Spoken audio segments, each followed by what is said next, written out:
Everyone. तो इस video से हम स्टार्ट करेंगे डेटा स्ट्रक्चर्स एंड एल्गोरिथम्स के ऊपर एक पूरी सीरीज, और इस सीरीज में हम कवर करेंगे वेरियस एल्गोरिथम्स एंड क्वेश्चंस जो हमसे कोडिंग राउंड्स एंड इंटरव्यू में पूछे जाते हैं। साथ साथ में हम उन क्वेश्चंस को कोड भी करते जाएंगे। अब कोड करने के लिए जो हम लैंग्वेज यूज करेंगे वो होगी C++, पर आप C++ के अलावा पाइथन, जावा या कोई भी अदर लैंग्वेज में ये सारे कॉन्सेप्ट्स यूज करके उन लैंग्वेजेस में वो क्वेश्चन सॉल्व कर सकते हैं। सेकेंडली जो हम क्वेश्चंस उठाएंगे हम उठाएंगे इंटरव्यू बिट से, एंड हमारा एम रहेगा कि हम maximum number of questions interview bit से कंप्लीट कर सके। बट इंटरव्यू बिट के अलावा आप Geeks for Geeks, leet code या और भी कोई प्लेटफॉर्म यूज कर सकते हैं क्वेश्चंस उठाने के लिए। So let's get started. तो हम स्टार्ट करेंगे एक ऐसे टॉपिक के साथ जिसके ऊपर क्वेश्चन हमेशा हर इंटरव्यू के बाद आपसे पूछा जाएगा, and that is what is the time complexity of your algorithm and is there a way to improve this complexity। तो टाइम कॉम्प्लेक्सिटी होती क्या है? बेसिकली टाइम कॉम्प्लेक्सिटी हमें ये बताती है कि जैसे जैसे हम अपनी एल्गोरिथम में इनपुट का साइज बढ़ाते जाएंगे तो हमारा जो एल्गोरिथम का रन टाइम है, रन टाइम मतलब कि कितने टाइम में हमारी एल्गोरिथम एग्जीक्यूट होगी, वो रन टाइम कैसे बढ़ेगा। तो सपोज जो ये एग्जाम्पल हमने बोर्ड में लिखा है, इसमें इस फंक्शन में जो इनपुट है वो है n। तो टाइम कॉम्प्लेक्सिटी क्या होगी कि जैसे जैसे हम इस इनपुट n का साइज बढ़ाएंगे वैसे वैसे इस फंक्शन की जो कॉम्प्लेक्सिटी है वो कैसे बढ़ेगी, राइट। कॉम्प्लेक्सिटी कैसे बढ़ेगी, मतलब जो टाइम ऑफ एग्जीक्यूशन है वो कैसे बढ़ेगा। अब अगर सेम बात हम ग्राफिकली डिनोट करें तो अगर x एक्सिस में इनपुट साइज है एंड y एक्सिस में अगर हम रन टाइम प्लॉट करेंगे एल्गोरिथम का, तो जैसे अगर हमने ये वाला एक ग्राफ बनाया, इसका क्या मतलब हुआ, जैसे जैसे इनपुट साइज बढ़ रहा है तो जो रन टाइम है वो सेम रह रहा है, कांस्टेंट रह रहा है। तो हम इसे कहेंगे कांस्टेंट टाइम एल्गोरिथम, और हम इसे डिनोट कैसे करेंगे, O of 1।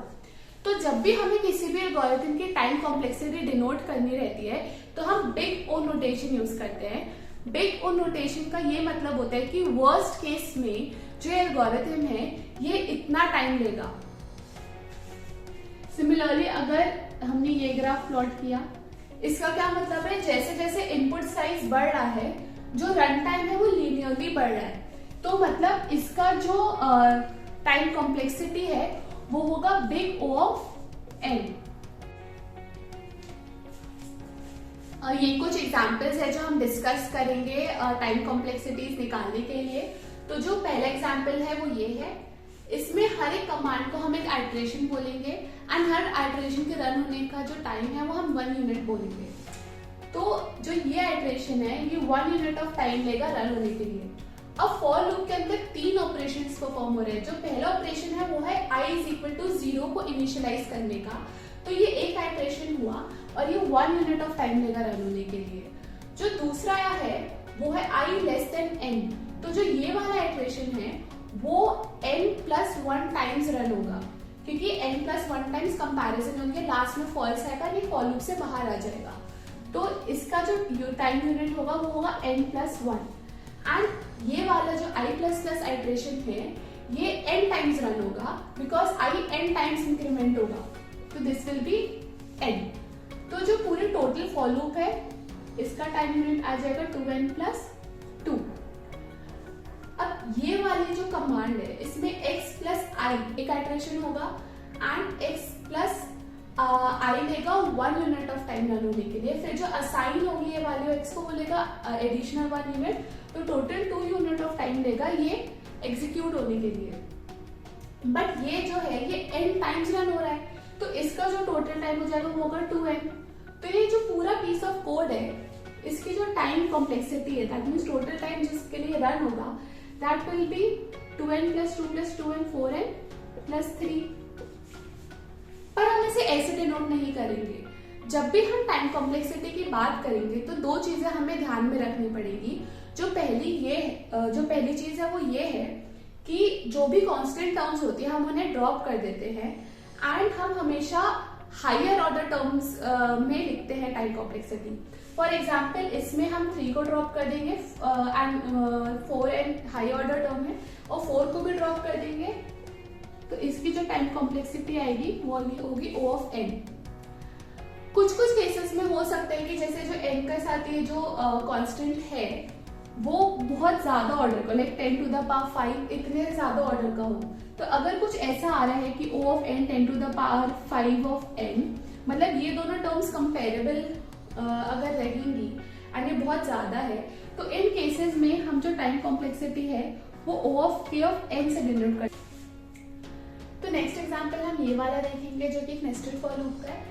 इसमें जो ये वाले लूप है ये 2n+2 यूनिट्स ऑफ टाइम लेगी रन होने के लिए, हमने यहाँ पर देखा था।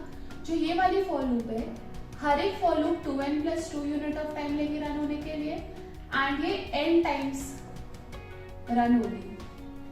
एंड ये वाला जो स्टेटमेंट है ये रन होगा n² टाइम्स। तो इसकी जो कॉम्प्लेक्सिटी आएगी वो क्या आएगी, 2n+2 plus n into 2n+2 plus n²,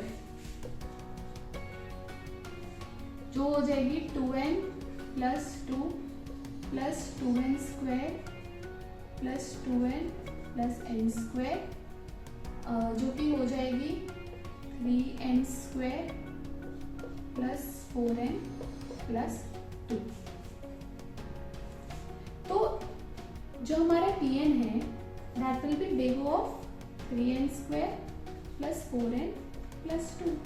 अब इसमें हमने पहले ही डिस्कस किया था कि जो भी कांस्टेंट टर्म्स होती है उन्हें हम ड्रॉप कर देते हैं एंड जो हाईएस्ट ऑर्डर टर्म होती है हम उसके रिस्पेक्ट में टाइम कॉम्प्लेक्सिटी लिखते हैं, लोअर ऑर्डर टर्म्स भी ड्रॉप कर देते हैं।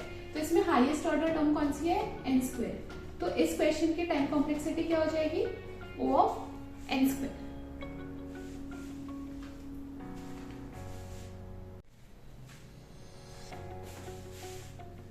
अब हम ये वाला एग्जाम्पल देख लेते हैं। तो इस एग्जाम्पल और इस एग्जाम्पल में जो डिफरेंस है वो ये है कि यहाँ पे j लेस देन i तक जा रहा है एंड यहाँ पे j लेस देन n तक जा रहा है।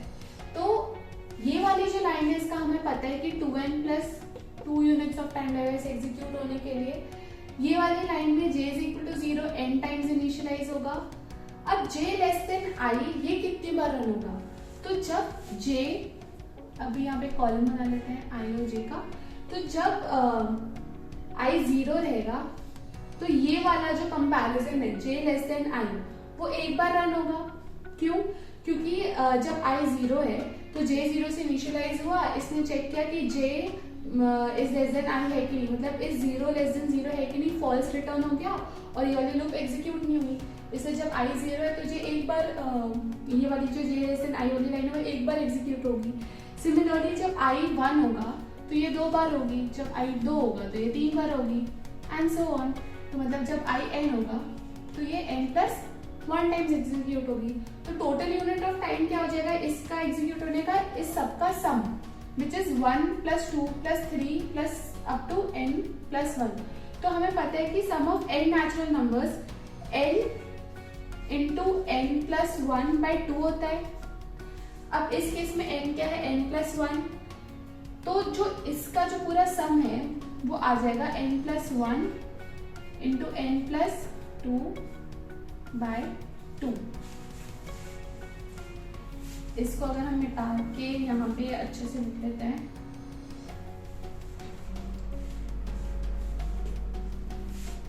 n+1 into n+2/2।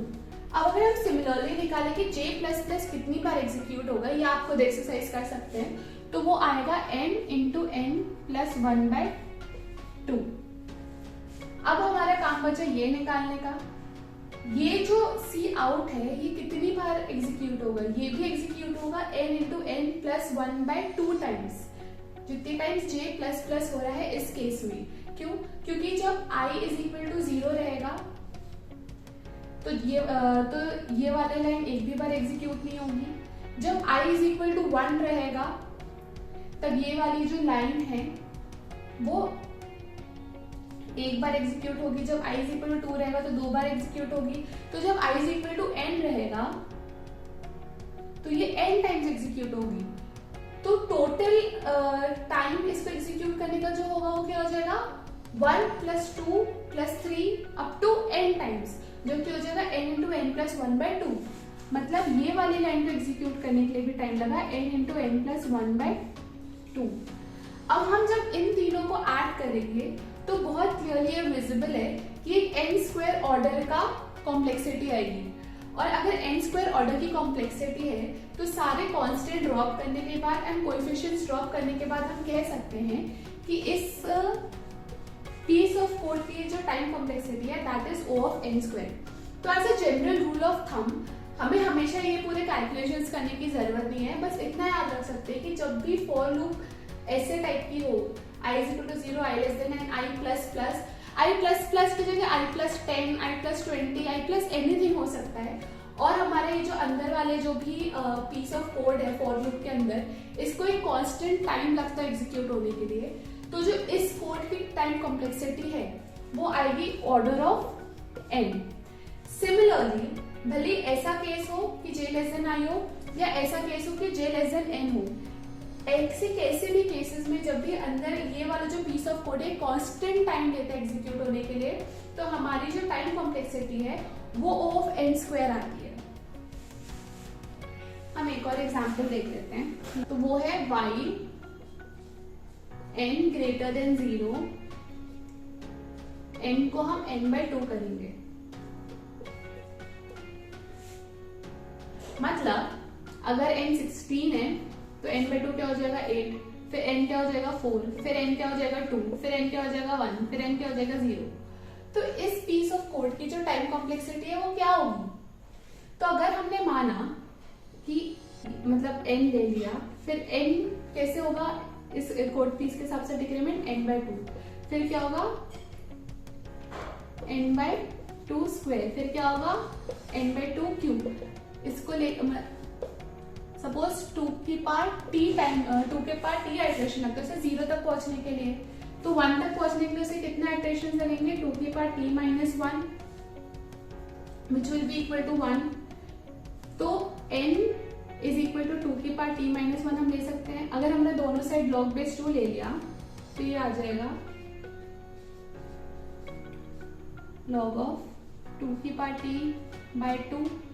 अब ये log of 2 की पार t ये क्या हो जाएगा, इसका हमें पता है कैसे सोल्यूशन बनता है, 2 की पार t माइनस log of 2/1। तो ये हो जाएगा 0, ये हो जाएगा हमारा t। तो बेसिकली क्या आ गया, जो हमारा t है वो आ जाएगा log of 2/n। तो इस क्वेश्चन की ये आ गई टाइम कॉम्प्लेक्सिटी। तो ये इस वीडियो में हमने कुछ एग्जांपल्स डिस्कस किए टाइम कॉम्प्लेक्सिटी निकालने के। आई होप आप लोग को समझ आएगा। अगर कुछ भी डाउट हो इस वीडियो से तो आप कमेंट सेक्शन में कमेंट कर सकते हैं and I try to solve those doubts. और सिमिलर कंटेंट के लिए और फ्यूचर नए नए एल्गोरिथम्स एंड वीडियोस के लिए please subscribe the channel and all the best for the preparation.